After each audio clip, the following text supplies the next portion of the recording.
Hello everyone, welcome back to WCS America Season 2 Semi-Finals between Jaedong and Scarlett. In the top left hand corner is our blue Zerg, we have EGJD, and our bottom right hand corner we have ACER Scarlett as our red Zerg player.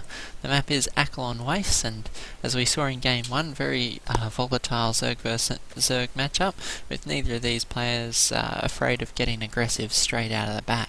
We had both players go for quick spawning pool and some early aggression.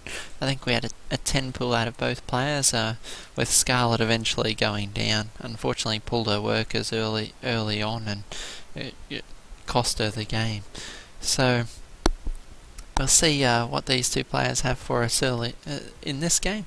We have Jaedong similarly dropping a 10 pool again, and we'll see what Scarlett decides to do. Looks like Scarlett's continuing to drone up. Obviously, after last game deciding she'll probably do better in the macro stage than she will against a player of Jaedong's experience and micro skills. Absolutely phenomenal micro ability. It comes from his years of experience and high level tournament play.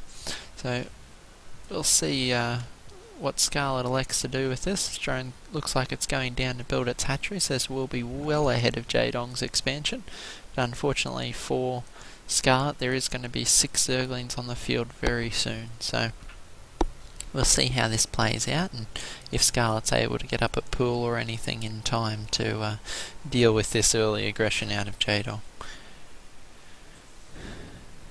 In a number of the interviews before and after this game, Jaedong indicated that he did have his heart set on taking this WCS season, announcing the Tyrant was back, and it doesn't intend for any more second place finishes. So those of you that caught the series live will know how that turns out, but gotta say, Jaedong always exciting to watch, and would love to see him secure that championship win. This expansion from Scarlett still building, likely to soak up a bit of damage from these Zerglings here. Now, spawning pool almost finished. If you're wondering why Scarlett hasn't cancelled this, it's because it soaks up quite a lot of damage. You see these 6 Zerglings are busy down here instead of attacking units in the main, so Scarlett's able to sort of contain the damage at very little cost. She knows that Jaedong's expansion's not going to be on the way with this high level of early aggression, and so it's all Scarlett has to do is be able to hold the main, which she's held quite well. Lost 1 worker for 2 Zerglings. That's an even trade in both lava and units, and so now she'll just be trying to hold these Zerglings off until she can get her queen out. As soon as the queen's out, these Zerglings will become a whole lot less effective. Zergling speed also on the way for Scarlett and Jaedong. Jaedong having pulled his workers out of gas. See the Baneling nest coming down straight away. Scarlett obviously aware that she's likely to be the defender in this matchup, knows she'll need those Banelings to deal with the masses of Zerglings and Speedlings that we saw out of Jaedong last game. So quite cleverly dropping that very quickly. Production tab, Jaedong still no Baneling nest on the way. We'll see if he decides to pick that up later, if he decides to skip that tech path entirely. Scarlett moving down to pick off these overlords. Jaedong did a great job of that last game, scouting with his overlords and using his queens to pick them off. See that Scarlett's likewise doing that this game. Both players trying to jockey for position in the middle of the map. Zerglings versus Zerglings all day long. And we'll see whose speed finishes up first. Looks like it's going to be just about dead even for these two players. These Banelings almost finished. One may be forced to cancel. Indeed it is. These Zergling speed kicks in and able to clean up quite a lot of these Zerglings. If we look at the units lost tab, we can see that Scarlett's behind again, but only just. It's only a couple of Zerglings difference. She's able to level that up quite quickly now with a substantial number of Zerglings now moving to the main base. It's Jaedong that's now on the defensive. Scarlett able to damage this second base, and with the Banelings already on the field, there's not a lot Jaedong can do to intercept this. It looks like he is going to lose his natural, with these 3 Banelings patrolling back and forward, going to be able to pick off any Zergling reinforcements. Looks like this early baneling nest is going to pay off big time for Scarlett. See Scarlett making her move into the main base. These banelings into the drone line. A few of these hits could be catastrophic. Or are they going to get it? Indeed they do. Oh, that's so many workers killed. Those banelings. 6 workers killed already for Scarlett, and there's nothing left to defend for Jaedong except these few Zerglings. So we can see that that went quite well for Scarlett, not only evening the game but pulling her substantially ahead. See the workers count killed is 7-2. Units on the field, we can see that Scarlett now 4 workers up with her expansion on the way. Jaedong has quite a few extra Zerglings on the field. It's likely that Scarlett's going to have to morph a baneling or 2 to even this up, but that's an option she has because her baneling nest was done first. Bringing a queen down to help out here. If she's not careful, that will get surrounded, but baneling's almost finished. Can she save this expansion? If she does, she'll be in a dominating position in this game. Jaedong circling around, trying to get a favourable engagement. A baneling from each player, able to pick that off with the queen. Excellent play from Scarlett there. If she can avoid this baneling, this base will be saved. Jaedong hurriedly microing this poor baneling back and forward, trying to get a favourable engagement. It explodes on a single Zergling, and Scarlett will be able to hold this base. You can see just how much of this matchup can be won or lost with a single unit, and something as cheap as a baneling can take your opponent right out of commission. You really have to be on top of this matchup at every stage of the game. So if you choose to morph in a wave of drones and your opponent morphs a wave of Zerglings, you can end up substantially behind, and you can see both players closing on that drone count at similar times. Though having 2 hatcheries and 2 queens on, 1 queen on the field will allow Scarlett to get an extra wave of units before Jaedong can. Jaedong quite quick with his injects, kept managing to hold fairly even with Scarlett, in spite of the fact he's only on 1 base. We see the units tab is 29-34, so Scarlett is about 1 inject ahead of Jaedong, and surprised to see a second queen not on the way from Scarlett already. It is there now on the way. Alright, big wave of Zerglings coming in here. Jaedong knowing he needs to try and hold Scarlett up. Every 40 seconds we'll have an inject going off in this base, and that's time that Jaedong is getting behind because he only has 1 hatch, and so it's a much shorter amount of units that he can afford to spend. So they have more Zerglings and banelings jockeying in the middle of the map. What will Jaedong be able to do here? The spine crawler is going to make this base quite hard to attack, so Scarlett's playing the turtle style quite well. 1 Zergling making a break into the main base, but Scarlett cleaning that up quite quickly, and I think Jaedong's realised that this natural of Scarlett is in fact quite defended. Scarlett now 8 drones ahead, with a substantial advantage in both mining and units on the field.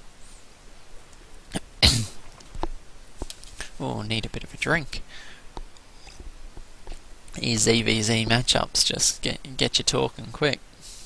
Alright. Jaedong continually trying to pick off these banelings, but unable to do so. You can see that Jaedong has 2 choices in this. At this point in the game, he can go for some sort of timing attack with this Roach Warren and try and break Scarlett, or he can get exceptionally greedy and try and morph a couple of waves of drones, which will leave him vulnerable to a counter-attack, but that may be his only option, is to try and be greedy and get away with his 16 drones down now. He really does have to commit to something, and if we see Scarlett's now got a Spire on the way, and she has been mining gas from 4 geysers. It's not an option that Jaedong has. He's still on hatchery tech at both locations, and is now choosing to use his gas on roaches. So these roaches will have a substantial edge against Zergling and baneling, but between the spine crawlers and the Zergling and banelings, I think Scarlett's overlords have indeed seen these roaches move out, and she knows that all she has to do is hold this and the game will be hers. Roaches perform poorly against Mutilis. She throws down 4 extra spine crawlers to hold the front. Excellent scouting intel out of Scarlett. More roaches on the way. We can see Jaedong committing to this roach tech very heavily. We have banelings and we have roaches moving in. Can Scarlett get... No, we have 5 banelings detonating on a queen. That's horrific for Jaedong. He really needed better cost efficiency with that engagement. But we see Zerglings and banelings able to push some of these roaches back. Will Scarlett be able to hold? She's down to 3 spine crawlers. Looks like she may very well be able to hold here. Lost her queen unfortunately, but that queen did soak up a good deal of the units. We have more banelings on the way. Can Scarlett hold, or will these roaches be able to break the back of Scarlett? And more Zerglings on the way. Mutas on the field now. 8 mutas. Now the roaches cannot shoot up, and this push is limited in time indeed. Jaedong has to do as much damage as possible. Otherwise, these mutas will be in his base in no time flat. So, 10 mutas now on the field, and I think, unfortunately for Jaedong, unable to do the damage that he really needs to do. Brought it back to an even game, 34 drones aside, but these 10 mutalisks represent a significant investment in gas, and something that Jaedong's unable to... likely going to be unable to deal with. All these overlords in the middle of the map could get cleaned up, as well as the base. Jaedong forced to throw down spore crawlers to defend his bases. Now Scarlett has map control. She can drop a 3rd base pretty much at will. So have queens now being rebuilt for Scarlett, but more and more mutalisks on the way. We have 13 moving out across the map on overlord hunting patrol. And so Scarlett could probably supply block Jaedong with these alone. So these mutalisks are going to really be the deciding factor. Scarlett being bold enough to skip the roach tech and trying to drop these as quick as she can. Can she pick off the queen? In Heart of the Swarm, Spore Crawler is extremely effective. They do massive bonus damage against mutalisks. They do 45 damage a pop, so they can 3-hit a mutalisk. It's very expensive attrition, and Jaedong forced a GG out of the game. Likewise, both players very aware of the momentum in this matchup. That's why you see them leaving the game instead of choosing to fight it out for an extra couple of minutes. Both very high level players know that it's impossible to recover from the position. You can see Jaedong was supply block, dropped back to 36 supply, unable to afford many more overlords, and by the time he can unsupply block himself, knows that Scarlett could muster a substantial attack and break the front of his base. So excellent game out of both these players. It is tied up 1-1. Looks like we have an excellent series on our hand. Wonder if any of these games will make it into the late game, or if in fact these players will continue to break each other in the very early stages of the Zerg vs Zerg matchup, which is one of the reasons why it's so fun and exciting to watch. Where you have Protoss vs Protoss, which is likely very volatile, and Zerg vs Zerg, which is highly volatile. Terran can be the same, but you tend to see the players elect for a macro game when they come up to the mirror matchup. So it's one of the reasons I love casting and watching ZVZ. Very exciting. Good to see what these players are able to do with a minuscule amount of units, as opposed to those 200 supply death balls that we see rolling around in the later stage of the game. So I hope you enjoy the game. If you haven't subscribed yet, go ahead and hit the subscribe button just next to the video. It's free, doesn't cost anything, and it'll give you regular updates when we're casting games. So hope you guys enjoyed it. We'll see you in game number 3.